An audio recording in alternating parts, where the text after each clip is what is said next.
en una situación complicada que la verdad no sé si se podrá explicar o no, Gendra. A ver, un especialista en el tema. Buenas tardes a todos. Sí, primero vamos a aclarar un par de cositas. Sí, esto fue un hecho totalmente extraordinario. Por volumen, por la cantidad de millones de argentinos y también de países vecinos, ciudadanos de otros países que fueron afectados. Esto nunca ocurrió. Ahora, accidentes en los cuales, por causas ajenas a las empresas, hay que ver si esto es una causa ajena, obviamente, ¿no? En el caso de lo que es el transporte, ha ocurrido. Recordemos cuando una tunelera de golpe rompió, o mejor dicho, partió en dos grandes líneas que pasaban por Recoleta y dejó a 2 barrios durante 2, 3 semanas o más sin luz. No, obviamente, y Aeroparque también. Aeroparque también son, digamos, hechos extraordinarios.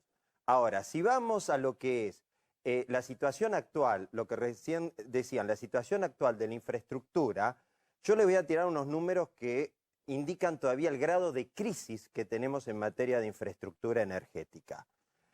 En el año 2006-2007 teníamos un promedio de cortes por usuario de 5 horas, el más bajo en ese momento de la región.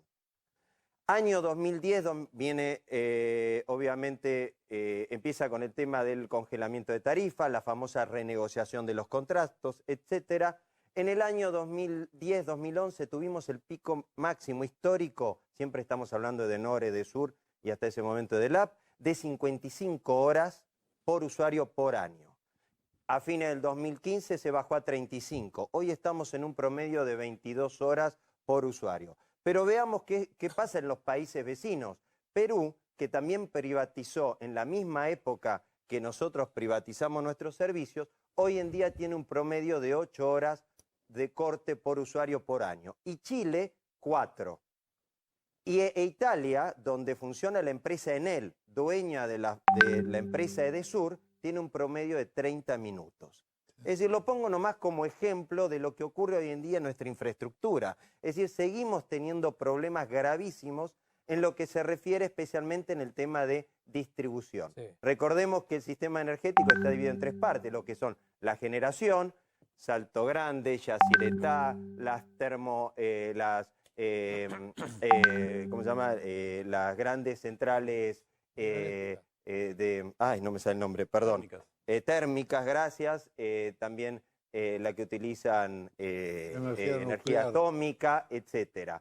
Y después tenemos lo que es transporte, que es donde ocurrió el hecho de este fin de semana. Sí. Obviamente que ahí está la empresa Transener. Y después tenemos la distribución, que son todas las empresas que están en la provincia, en las distintas provincias, las cooperativas y en el área acá de Capital y AMBA, Edesur y Edenor. Entonces, el cuello de botella en materia energética sigue estando en el tema de la distribución. Por eso seguimos teniendo los grandes cortes de luz masivos cuando hay altas temperaturas. Bueno, y de hecho el tema económico es el fundamental, sobre todo en el tema de inversión y más allá de todo esto.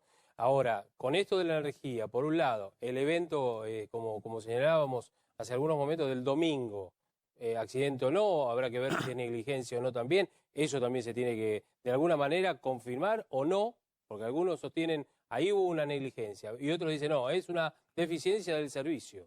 Esa también está... Pero está y yo quería aclarar un poco, siguiendo lo que decía acá Telis, ojo con el tema de las tarifas, es decir, las tarifas no es que no hay aumento, no hay aumento en materia eléctrica solo para el sector residencial, el sector comercio e industrial siguen teniendo todo el cronograma de aumentos, lo cual eso, como todos los acá economistas saben, se traslada inmediatamente a precios y por lo tanto eso lo padece el consumidor, ¿no? Y en materia de gas lo único que hay es un diferimiento, los aumentos que no vamos a pagar ahora en estos 2 bimestres próximos los vamos a estar pagando durante el verano. Es decir, como siempre el consumidor es el último eslabón de la cadena y es el que paga todos los costos, paga la inflación, paga la falta de trabajo, paga justamente toda esta inoperancia en materia económica. Bueno, y determinante, por supuesto, accionando con los capitales privados, pero si seguimos creyendo que el tema es los planes sociales o la asignación, objetivamente estamos determinando que son invisibles los pobres.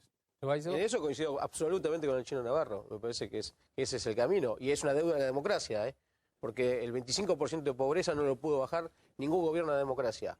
Y donde no coincido es donde plantea errores. Acá Cristina se fue con 32% de pobreza. Y Cristina se fue sin generar un solo puesto de trabajo entre el 2011 y el 2015 que no sea empleo público. Y además, entre lo que es endeudamiento, entre energía y transporte, en 15 años le dimos 150.000 millones de dólares a subsidios directos. Esos son 3 acuerdos con el fondo para que las señoras de Barrio Parque pagaran 2 alfajores el costo de la luz. Entonces, me parece que no veníamos de Perón del 45, veníamos del 32% de pobreza.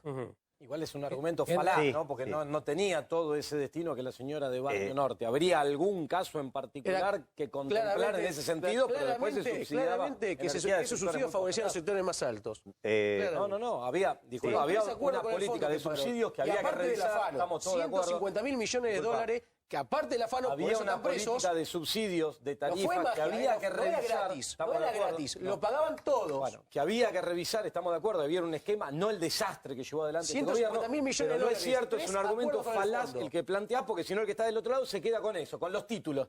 No, república, no, populismo, no, Perdóname. no es cierto, no Perdóname. se usaron Perdóname. 150.000 millones Sí, fueron para que las 150.000 personas millones de dólares, de Recoleta... los cuales se afanaron muchísimo, porque por eso están presos, que se usaron para subsidios directos. Hubo una Sí. política del Estado en materia energética que es cierto que llegó a una situación de mucha tensión que había que revisar. La solución Colosal. era el desastre que hizo este gobierno, Perdóname, respondiendo a los 28 grados de intereses de los temperatura y sectores saltaba todo por los y aires. postergando Sí. a ¿Qué quienes pagan la política tarifa. energética? No, A ver, hay que me- revisarlo sí, seriamente. Por eso la autocrítica del pasado y la visión hacia adelante, planteando un futuro. A ver, Si no, ¿quién estamos entra? en- Sí, ¿Qué iba a si decir? me permitís un poquito, del 2000, vamos con cifra, del 2006 al 2015 fueron 100.000 millones en materia energética, ¿no? Muy bien. Ahora bien, el gobierno de Cristina subsidiaba directamente a las empresas.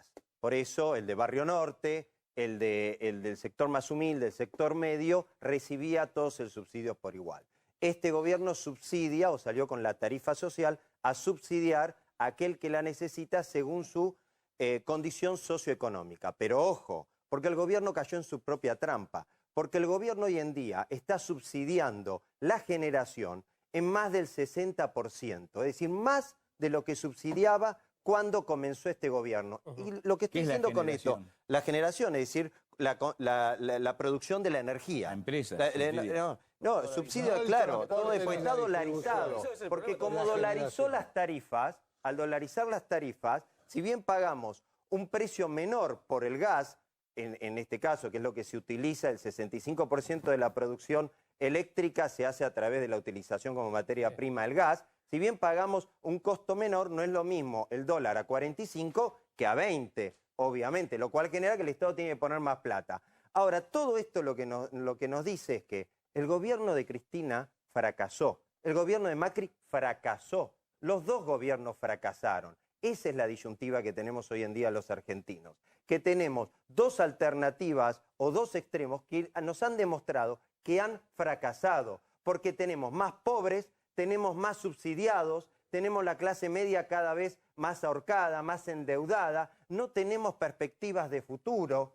Entonces las dos opciones que tenemos han fracasado totalmente. Igual déjame marcar que una de las dos opciones ha generado una amplitud convocando principales candidatos a personas que han tenido una visión muy crítica sobre la última etapa y sobre las tensiones que había, que vos marcás, con lo Y cual eso- me parece que no es exactamente lo mismo. Bueno, La por eso otra se ha posición marcado- se abraza a que es lo mismo y no conoce otro camino. Se ha marcado en algún momento justamente esto, la última etapa y obviamente la primera también. Yo quiero